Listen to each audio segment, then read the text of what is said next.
Là, donc, nous allons créer un dashboard sur le rapport sur lequel on a fait un diagramme au-dessus. Donc, comment créer le dashboard? C'est très simple.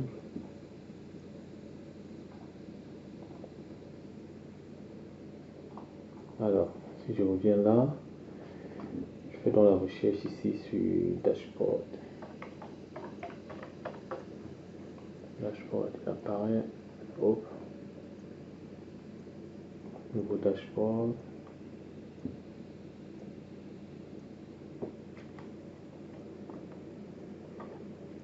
Dashboard.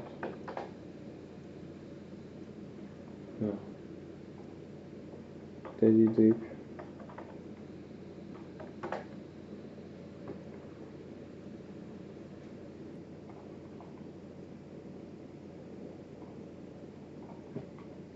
Sales dashboard.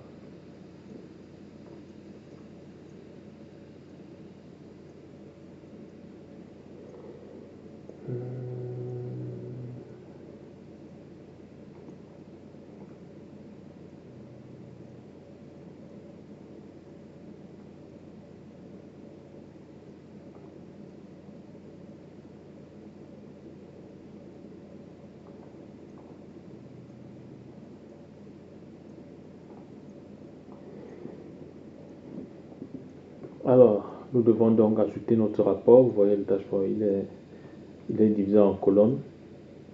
Et là, il peut contenir plusieurs rapports. Nous allons ajouter Sales Opportunity Report. Sales Opportunity Stage Report.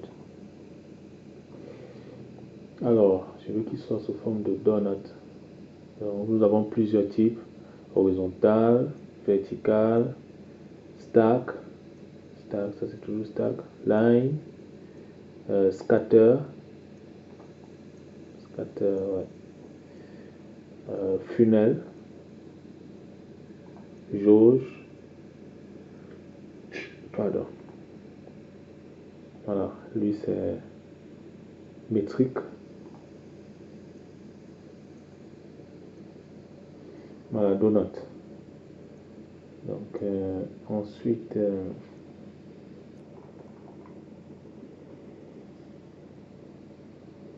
on va compter par stage.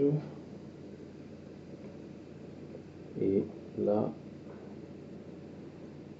voilà. Nos décimales sont automatiques. Length position, right. Legend position, plutôt.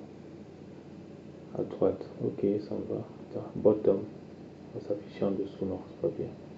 Right, c'est mieux, c'est plus grand. J'ai eu le mot dark.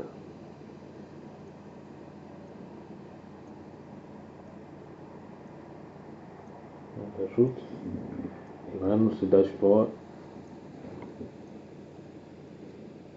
Study Drip Sales Dashboard. Voilà comment on crée dans un dashboard. Si je vais l'enregistrer. Donc pour créer un dashboard, on part toujours d'un rapport. Et au niveau du rapport, il faut qu'il y ait un diagramme. Ce soit un type de report qui contient un diagramme. Sinon, le dashboard va juste afficher le rapport. Par exemple, si j'ajoute ici le deuxième rapport que nous avons eu à faire, c'était celui des segmentations. Vous voyez, là, j'ai pas la possibilité de choisir un diagramme parce que j'ai pas la possibilité de choisir un mode d'affichage parce que j'ai pas un diagramme sur mon rapport. Alors que sur celui des opportunités stage, j'ai bien un diagramme là-dessus. Donc voilà, là ça va juste afficher le rapport. Si je fais add, vous voyez, voilà le rapport qui est affiché. Toujours dans mon dashboard, je peux le déplacer, mettre là. J'enregistre. Le dashboard est enregistré. Voilà, et donne. Voilà à quoi ressemble mon dashboard. Et du coup, généralement sur le dashboard, il faut rafraîchir les données. Donc, c'est pas un truc en temps réel. Donc, s'il y a une nouvelle opportunité qui est créée, ça ne va pas actualiser. Là, il faut faire le refresh pour que les données soient mises à jour au niveau des calculs et du tableau ici. Voilà. À présent, nous allons donc configurer nos pages Lightning. Nous avons vu les record type, les page layout. Actuellement, il y a les pages Lightning. Les pages Lightning, c'est tout ce qui apparaît sur l'interface utilisateur. Donc, nous allons donc par exemple ajouter notre dashboard sur l'interface. Si nous allons, OK, dans cette page, on va dans Edit page.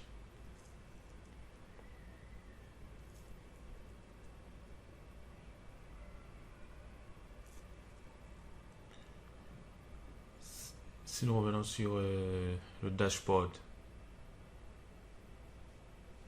je vais écrire dashboard. Je clique. Vous voyez notre study drip, il est dans un private dashboard. Tous ceux qui sont dans le private ne peuvent pas apparaître au niveau de la page Lightning.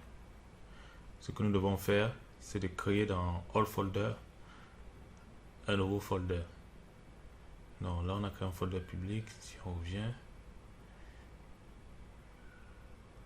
All Folder, New Folder. Non, là on va l'appeler public.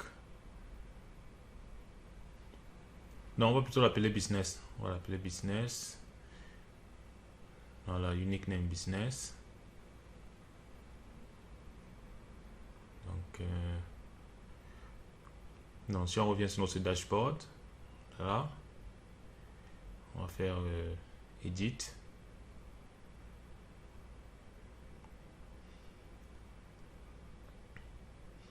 Et là, on va l'ajouter sur notre business folder.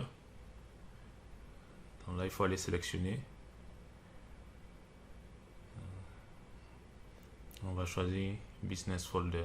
Vous cliquez dessus, c'est tout. Select folder. Vous voyez bien, là c'est écrit business folder.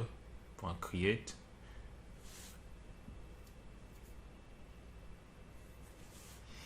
Voilà. Donc, si je reviens sur le dashboard, nous en avons deux maintenant. Un dans All Folder, un dans Business et l'autre c'est dans Private Folder, Private Dashboard. Donc là on va le supprimer. Voilà, là il nous reste uniquement notre bon dashboard. Là, si nous revenons sur la présentation de page, nous pouvons ajouter notre composant dashboard. Vous saisissez dashboard, vous sélectionnez, clic gauche, vous maintenez et vous glissez. Voilà. Voilà, vous sélectionnez, vous cliquez, vous sélectionnez Studio Drip Dashboard, Sales Dashboard. Voilà. Ouais, on peut définir la taille dans Max Height. Donc, s'il y a une erreur, on peut cacher. On peut créer la visibilité aussi. Et là, nous pouvons mettre des filtres, par exemple, sur des champs, sur des permissions. Donc là, si on choisit User,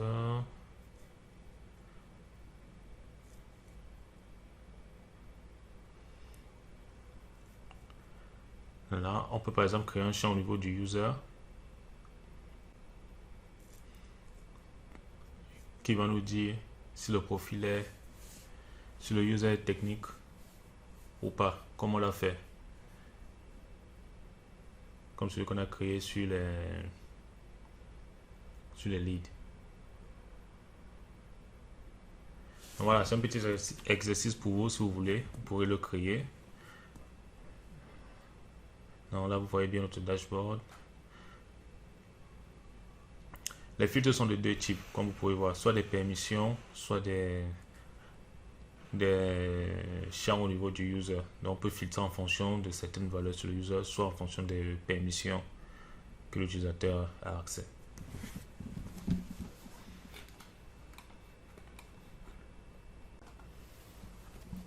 Donc, soit sur les permissions.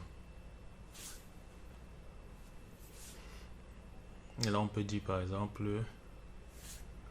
un user qui a une permission sur les folders, on peut lui donner accès au dashboard ou pas. Donc, c'est ici c'est là-bas qu'on filtre. Donc, comment on va organiser la page? Alors, donc, ça, je vais décaler Recent Records là-bas à droite, en haut. Cliquez maintenir, vous cliquez glisser, clic gauche et ensuite vous glissez avec sans lâcher le clic gauche. Voilà, là ça se présente un peu mieux. Alors, les tasks, je les mets à droite. Voilà, là c'est un peu équilibré. Voilà. Pour modifier, vous cliquez, vous glissez jusqu'à ce que la couleur change, ça devient vert clair. Et là vous laissez, ça va se positionner. Alors, là vous voyez, je n'ai pas activé, là j'active. Ouais. Là, je ne suis pas allé jusqu'au bout. Donc je l'ai fait exprès. Là, je ne l'ai pas activé. Je n'ai pas choisi. Donc on peut rendre la page disponible par défaut à toute l'organisation, à une application ou à certains profils. Donc là, je ferme. Je n'ai pas activé la page. Vous voyez, le bouton est encore bleu. Là, j'ai juste enregistré. Quand je rentre,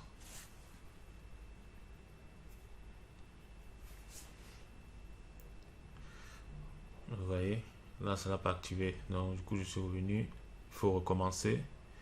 J'ai mis le dashboard, comme on l'a fait. Cliquez maintenir, glisser jusqu'à ce que le composant change de couleur, vous déposez. Alors, là je réorganise ma page. Alors vous pouvez réorganiser comme vous pouvez pour que ce soit un peu joli. Alors, là je place les recent records juste en bas. Alors, pareil pour les key deals et j'équilibre avec les tasks à droite. Alors, comme la dernière fois.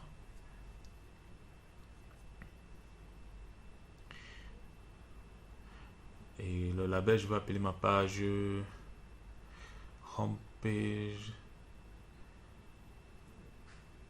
sales study dips sales. Pareil, je renomme le developer name qui est le nom API.